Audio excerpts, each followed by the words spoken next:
ಇದು ಡ್ರಕೋನಿಯನ್ನು ಇದನ್ನು ಕಾನೂನನ್ನು ಹೇಳಲಿಕ್ಕೆ ಸಾಧ್ಯವಿಲ್ಲ. ಇದೊಂದು ಕರಾಳ ಕಾನೂನು.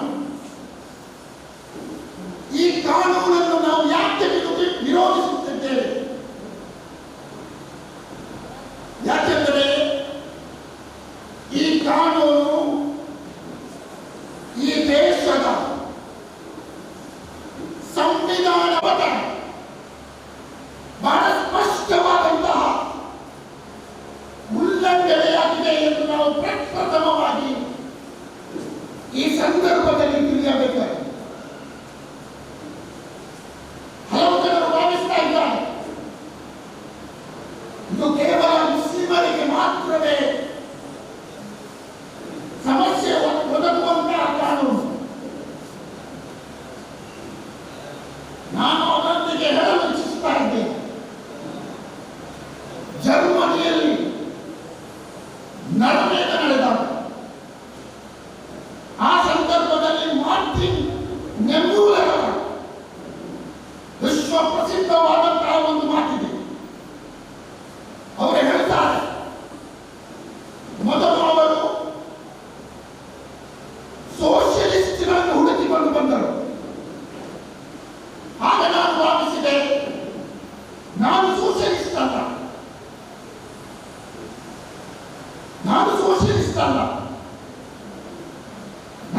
ಕಾರ್ಮಿಕರನ್ನು ಹುಡುಕಿಕೊಂಡು ಬಂದರು.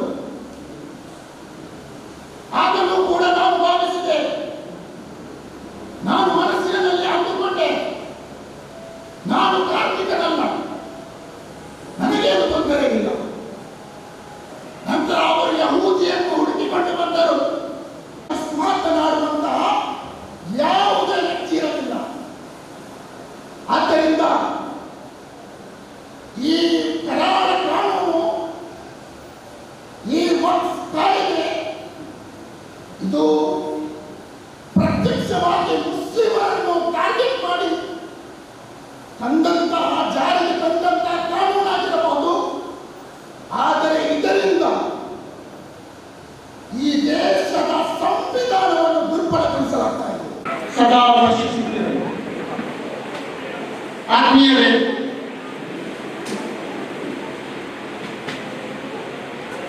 ಈ ಸಂದರ್ಭದಲ್ಲಿ ಪ್ರಪ್ರಥಮವಾಗಿ ನಾನು ಇಲ್ಲಿ ಒಟ್ಟು ಸೇರಿ ಅನ್ಯಾಯ, ನೀವು ಮೌನಿಗಳಾಗುವುದಾದರೆ ಅದು ಮಹಾ ಅಪರಾಧ ಈ ಸಂದರ್ಭದಲ್ಲಿ ಪ್ರಪ್ರಥಮವಾಗಿ ನಾನು ಹೇಳಲು ಇಚ್ಛಿಸ್ತಾ ಇದ್ದೇನೆ. ಆತ್ಮೀಯರೇ, ಈ ಕಾನೂನಿನಲ್ಲಿ ಸರಿಸುಮಾರು 45 ತಿದ್ದುಪಡಿಗಳನ್ನು ಮಾಡಲಾಗಿದೆ. ಆ ಎಲ್ಲ ತಿದ್ದುಪಡಿಗಳನ್ನು ನಿಮ್ಮ ಮುಂದೆ ಹೇಳುವಂತಹ ಸಮಯ ಇಲ್ಲ. 4 ತಿದ್ದುಪಡಿಗಳನ್ನು ನಾನು ನಿಮ್ಮ ಮುಂದೆ ಈ ಸಂದರ್ಭದಲ್ಲಿ ಹೇಳಲು ಇಚ್ಛಿಸ್ತಾ ಇದ್ದೇನೆ. ಪ್ರಪ್ರಥಮವಾದಂತಹ ಒಂದು ಬಹಳ ಆಘಾತಕಾರಿಯಾದಂತಹ ತಿದ್ದುಪಡಿ ಏನೆಂದರೆ, ನೀವು ಮೊದಲು ಯಾರು ಕೂಡ ವಕ್ಫ್ ಮಾಡಬಹುದಾಗಿತ್ತು, ಮುಸ್ಲಿಮನಾಗಿರಲಿ ಮುಸ್ಲಿಮೇತರನಾಗಿರಲಿ ಯಾರು ಕೂಡ ವಕ್ಫ್ ಮಾಡಬಹುದಾಗಿತ್ತು. ಆದರೆ ಈ ಹೊಸ ತಿದ್ದುಪಡಿಯಲ್ಲಿ ಬಹಳ ಸ್ಪಷ್ಟವಾಗಿ ಹೇಳಲಾಗಿದೆ, ಯಾರು ಕೂಡ ವಕ್ಫ್ ಮಾಡುವಂತಿಲ್ಲ. ವಕ್ಫ್ ಮಾಡಬೇಕಾದರೆ ಕಡ್ಡಾಯವಾಗಿ 5 ವರ್ಷ ಇಸ್ಲಾಮನ್ನು ಅನುಸರಿಸುವಂತಹ ವ್ಯಕ್ತಿ ಮಾತ್ರವೇ ವಕ್ಫ್ ಮಾಡಲು ಸಾಧ್ಯ. ಅದರ ಅರ್ಥ ಎಂದರೆ ನೀವೋ ನಾವೋ ಅಲ್ಲ, ಬದಲಾಗಿ ಸರ್ಕಾರದ ಮುಂದೆ ನಾನು ಮುಸ್ಲಿಮನು ಎಂದು ಸರ್ಟಿಫಿಕೇಟ್ ತೋರಿಸಿ ನೀವು ವಕ್ಫ್ ಮಾಡಬೇಕು. ಇದು ನಮ್ಮ ಸಂವಿಧಾನವು ನಮಗೆ ಕೊಟ್ಟಂತಹ ಧಾರ್ಮಿಕ ಸ್ವಾತಂತ್ರ್ಯದ ಮೇಲೆ ನಡೆದಂತಹ ಹಲ್ಲೆ. ಇದನ್ನು ಬಹಳ ಸ್ಪಷ್ಟವಾಗಿ ನಮಗೆ ಖಂಡಿಸಲು ಸಾಧ್ಯವಾಗಬೇಕು.